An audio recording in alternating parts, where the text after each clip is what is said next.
Let's have a trial.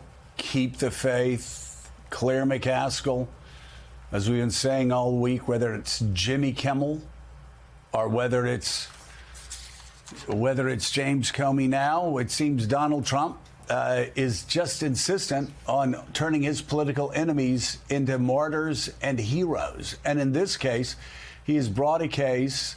He's forced his Justice Department to bring a case and has laid out all the evidence as to why any judge will likely dismiss it.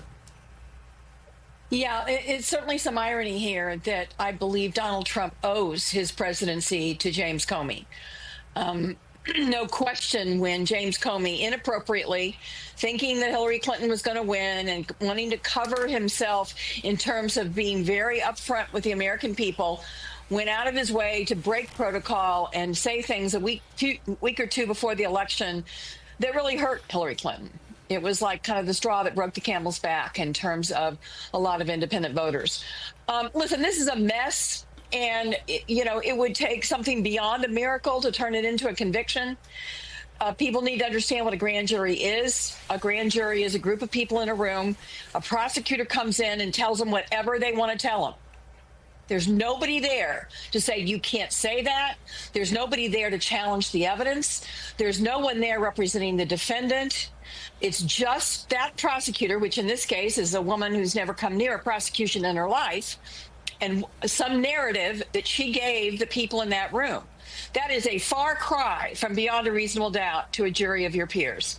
In fact, that's not even in the same universe as beyond a reasonable doubt with a jury of your peers.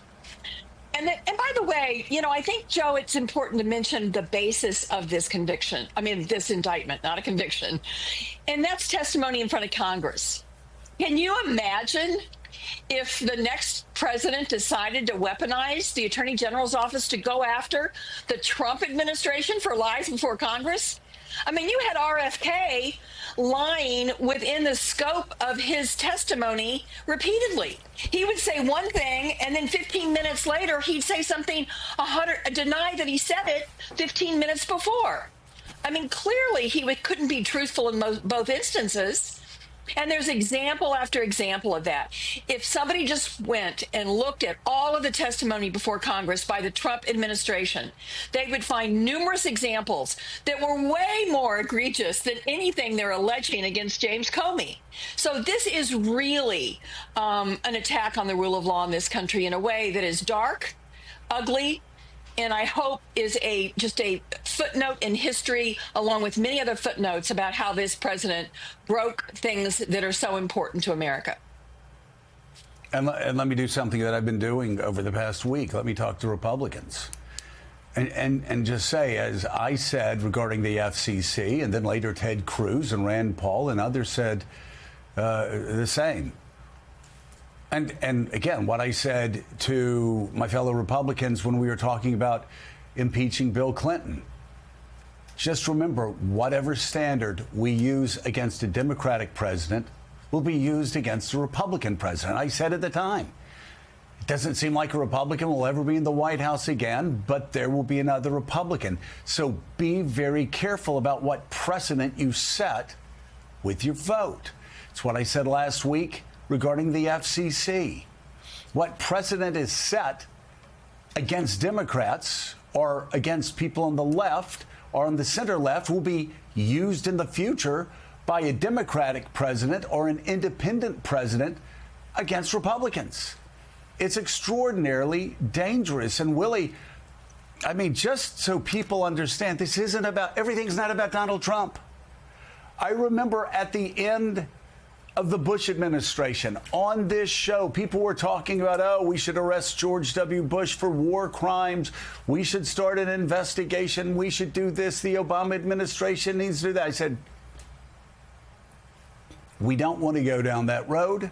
Need to be careful. If they do that for what happened in the war on terror, Republicans could do the same thing when Barack Obama left office. And of course, there were incidences, I mean, an increased use of drone warfare, all of these other things that could have been used but weren't.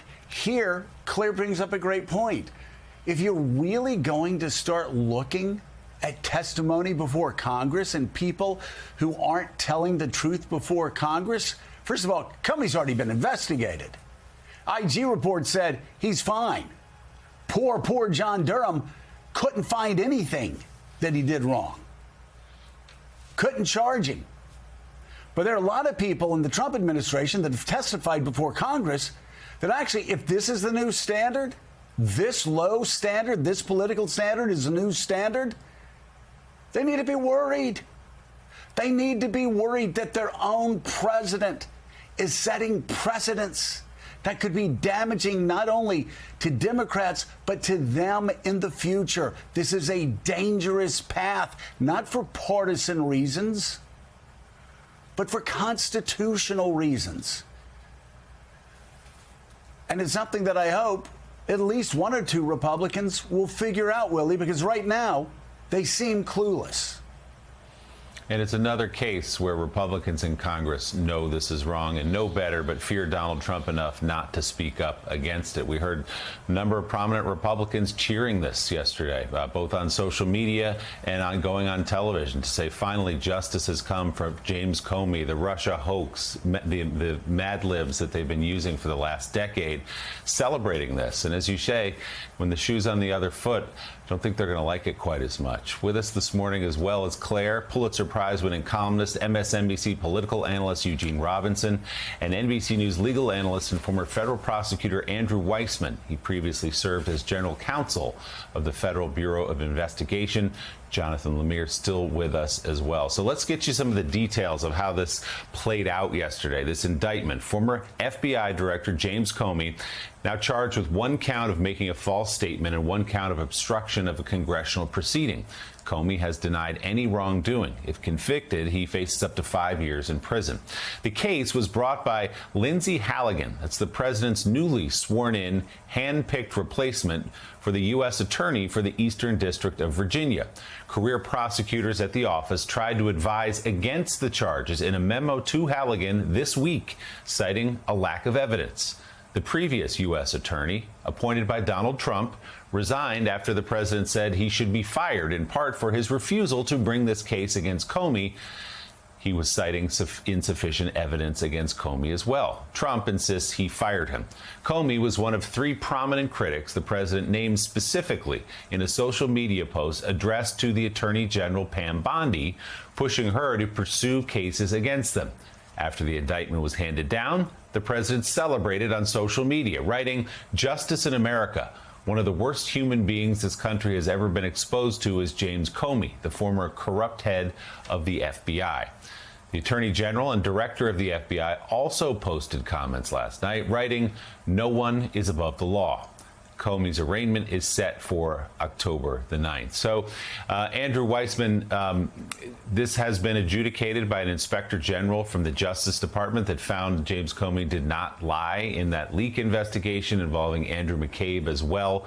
Are you surprised we got to this point, that there are two indictments, or is it just the way it was going to go once Donald Trump installed his personal attorney, a defense attorney, as the U.S. attorney?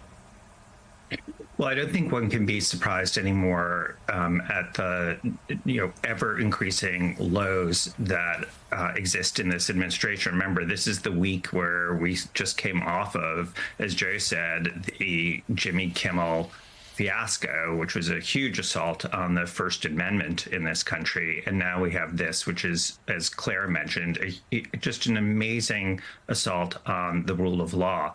Normally, I think Claire and I both would be saying, look, we don't know what the proof is. A grand jury has found these two charges. It is a long way before this is a actual conviction beyond a reasonable doubt. So let's sort of wait and see what the government has. That would be the normal sort of response to something like this. But here, there are two big reasons not to accord the government that benefit of the doubt. And one is the extraordinarily thin nature of the charges. And if this really is about a discrepancy, an alleged discrepancy between what James Comey testified to and what Andy McCabe has said, that actually does not exist. Andy McCabe did not say that James Comey authorized the disclosure before it happened. So that's one where Senator Cruz just got it wrong. And so if that's what the basis is here, this is going to be a dead letter faster than a New York minute. So that's sort of one. And the other is the process that was followed, where you have so many career people and even Trump's political appointee choosing to resign rather than bring this case. And so that could give everyone pause. It is so unusual for anyone to resign over something like this. And we have seen it over and over in Trump 2.0, where career people and now even a political appointee of Donald Trump himself saying, I can't stomach this. And so for both of those reasons, this seems extraordinarily thin. What I am waiting for is whether James Comey's defense team asks for an immediate trial, because if this really is as thin as we suspect, that's something they could do, and that I think could sort of blow up in Donald Trump's face, having gone this far.